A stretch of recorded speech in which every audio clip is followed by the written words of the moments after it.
Hello, everybody. Welcome to the August Read Aloud. My name is Nayeli with the National Kids Yoga Conference, and today we have author Gabi Garcia with us. She's going to be sharing her book, The Friend I Need, and we have a couple of questions for her, and we're also going to be announcing the winner of the giveaway. So first of all, Gabi, thank you for being here with us. I would love if you can share a little bit about yourself. Sure, and thank you for having me. So as you mentioned, I am a children's book author. I'm also a counselor and a mama to a very energetic 8-year-old. Beautiful. Well, thank you for sharing with us this book that talks about self-love and self-compassion. And if we can begin. Sure. So as you mentioned, the book that I'm going to be reading today is called The Friend I Need, Being Kind and Caring to Myself.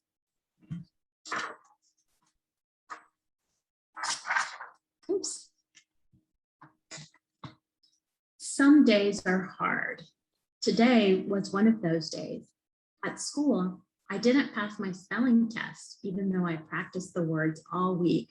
Oh, I'm never going to learn. On the way to school, I kept falling off my bicycle and scraped my knee. Everyone else can do this except me. Later, I spilled milk all over my artwork. Why am I so clumsy? It's ruined. I crumpled the painting and snapped at Sophia for leaving her cup on the table. I shouldn't have done that. I'm the worst. It's tough being a kid sometimes. My thoughts and words can be mean. It feels yucky. I need a friend. I've spent a lot of time learning and practicing how to be a friend to others, but what does it mean to be a friend to myself?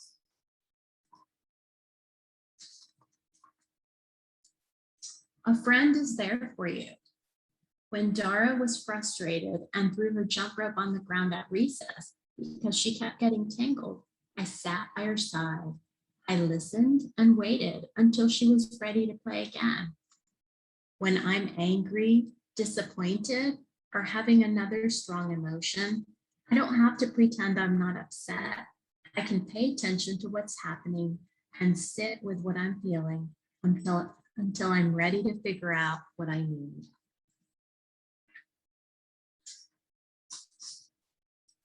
A friend is understanding and kind. When Santi almost quit dance class because he couldn't follow along with the moves, I encouraged him to keep trying. I reminded him that it takes time to learn, that it takes time to learn new things, and that we all mess up sometimes. When I mess up or things don't go the way I hope, I can talk to myself the way I'd talk to a friend. Supportive words hold me up when I'm having a tough time. These are some I can try. I tried my best. It's okay to feel this way. I am worthy of love and kindness, even when I mess up. I'm not perfect, and I don't need to be. I forgive myself. I can be my own friend. I can also give myself a hug, hold my own hand, or find another gentle touch if that's what I need. This can help me feel safe and secure. A friend is honest and wants what's best for you.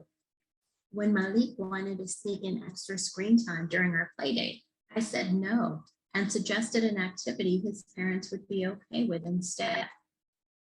Being honest with myself means taking responsibility if my words or actions hurt someone. It means I work to make things better and forgive myself for my mistakes.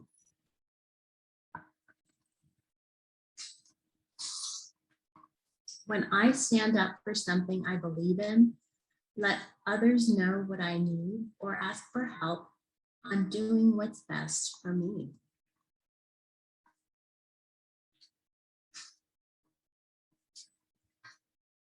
A friend makes time for things you like to do.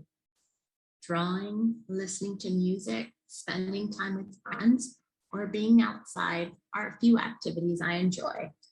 Making time for these activities is a way to show kindness and care for myself.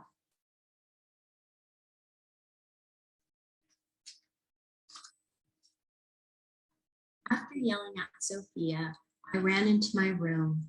My chin trembled and I collapsed into a puddle of tears. I was a snotty mess, but it was okay. I found a breath deep in my belly and sat with my feelings. I thought about what a friend would need to hear and said those things to myself. Even though what I did was wrong, I know I'm a caring person. I reminded myself that everybody has bad days. I forgave myself. I was the friend I needed.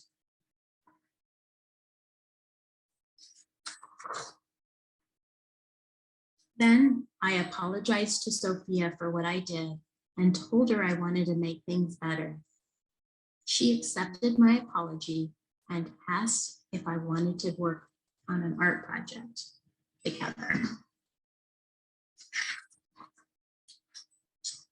The end.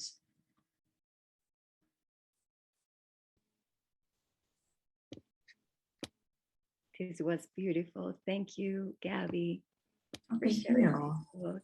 I especially liked saying to yourself, I am worthy of love. Just being able to say that and being able to hug yourself and know that everything's going to be okay. And this is beautiful book to share with little ones and show them that you can do it, right? Definitely. And I have a question for you. What Sure. inspired you to write children's books?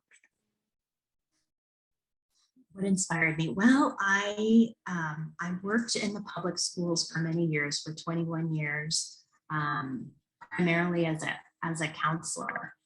And I don't know, I guess maybe it would have been 12 years ago. At some point, I'm a yoga practitioner, and I was also, just learning a lot at that point about mindfulness and somatic experiencing. And I really wanted to incorporate these learnings, these teachings into the work that I was doing with students. And I know that all of this is very mainstream right now, but really at that time, it wasn't like it is now. I was looking for a book that taught a lot of the, these aspects, these things that I was learning, I wanted to share with kids. And I was just looking for a resource. And when I looked, I couldn't find exactly what I was looking for. And so that's how I got started writing. I mean, I always have enjoyed writing, but writing for kids. So I just wrote out a book. It's called Listening to My Body. And I just typed it out, wrote it out. I illustrated it myself, and I had it printed at the print shop. And I was using it with kids during my sessions. And I found that they were resonating, and they resonated with it. And after that, I started looking into, well, how can I actually get this published?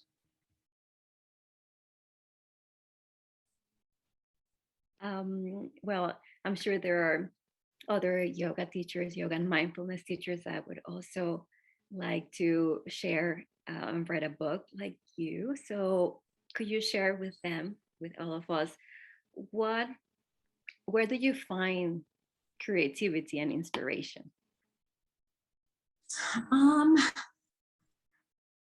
I find it from my own practices. I find it from being around kids. As I mentioned, I have an 8-year-old.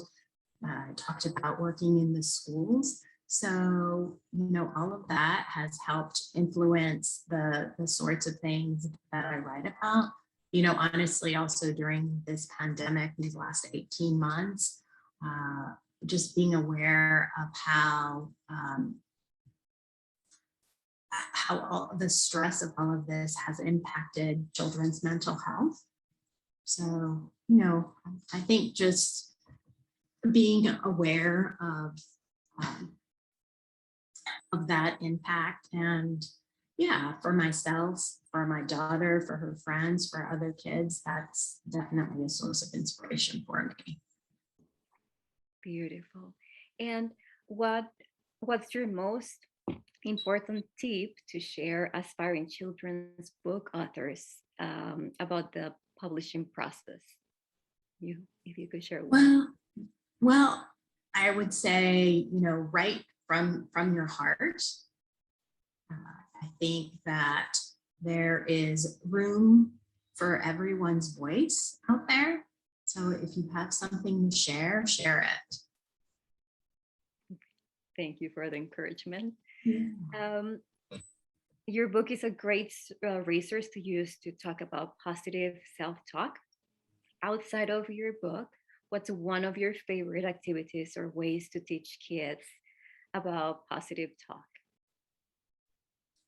Well, and I actually, when I think about like affirmations or that sort of thing, I don't think of them as necessarily, and this might just be me, like as positive self-talk, because for me, I think that, as a mom, as a therapist, I think it's really important to meet people where they are. And I think positive self-talk can sometimes be, doesn't always meet people where they are. So I think of it more as compassionate self-talk, when, and I'll give you an example of that. I have an 8-year-old, but, as she was growing up, one of the things that I was mindful about, like, let's say she's at the park and she falls down. I know there's that urge, if she starts crying or is upset, to, say something along the lines of, oh, you're okay, you're okay. I think that seeing your kids in distress can be uncomfortable, but when we do that sort of thing, what we're teaching kids is not to, to disregard what they're feeling and to push that aside. And I think sometimes that can happen with positive self-talk is, we move from, if we're feeling down, if we're feeling upset for whatever reason, to go from that to everything is awesome, or,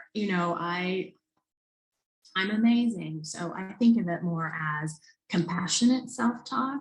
So I think there's an example in the book where, he's thinking about things that would feel comforting. And sometimes it's just, it's okay to feel this way. To answer your question, one thing that I like to do is use sticky notes. My daughter loves office supplies. And so, just having a sticky note and, writing down things that would feel comforting for her to hear, for kids to hear, or what's something that would feel, if you're having a tough time, what's something that would feel supportive. So, and then you can just kind of post those around the house in a book. Sometimes it's just a nice surprise that you find for yourself. So that's something fun. That's the other thing, make it fun, right? Yes, that's a great idea, especially now that kids are going back to school. Maybe starting by the door or in the car, just to get themselves ready for school. That's great. Definitely. Thank you. As a yoga practitioner yourself and former counselor, did you incorporate yoga and mindfulness practices into your work with students? And how did you do it? I did, definitely. That was a big part of what we did together. So I I think sometimes, some of the times when I was working with kids, my role is to listen, to support them, and hopefully to provide some sort of tool that they can then take to have and use as they need. And I think, obviously breath work is really impactful for all of us. So sometimes I know that there are all kinds of breath practices that we can teach kids, but sometimes I think it's just important to teach them to pause, to be aware of their breath. I think it's important to teach somatic awareness, to help kids teach that connection between sensations and the emotions that they're experiencing it. So if they're talking about a particular incident or, a situation, just helping them pause and pay attention, like even as you talk about that, what do you notice in your body? And just begin to build that awareness in their bodies so that they can make that connection, because the better that we all get at naming what's happening in our body, or noticing the signals our bodies give when we feel certain feelings, I think those are really great tools. So just mindfulness practices in that way. I mean, we did yoga cards or yoga books, but always also trying to bring it back. Like if you do that pose, how does that feel in your body? When you're starting out, kids might not always have the language. So helping them with that too. Like, do your legs feel strong? Do your legs just, what part of your body feels strong or energized, or just giving them a vocabulary for sensations, much the same way that you would give kids a vocabulary to name their feelings and emotions. Thank you. That's so important. Be aware of how you're feeling, and as a teacher, guiding them and making sure that they are aware. It's not something they must feel. They have to pay attention to their own body. That's right. Yeah. Thank you, Gabi. Can you share how can we find more about you and about what you do? Sure. Well, I have a website, GabiGarciaBooks.com, and I am most active on social media on Instagram. So that's also Gabi Garcia Books, and there I will post about things I'm writing about, or just updates. A good place to find the latest is also if you sign up for my newsletter, GabiGarciaBooks.com. Great. Thank you, Gabi. Well, those are all the questions that I have now. And I want to thank everybody for reading with us and watching.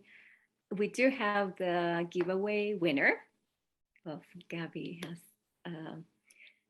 a book for you. The winner is A Balanced Mind.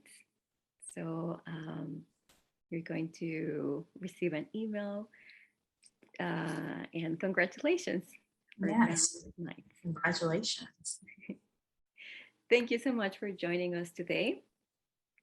And keep tuned for the next Read Aloud in September. And we're just going to say bye for now. Have a great day. Thank you so much for having me. Thank you, Gabi.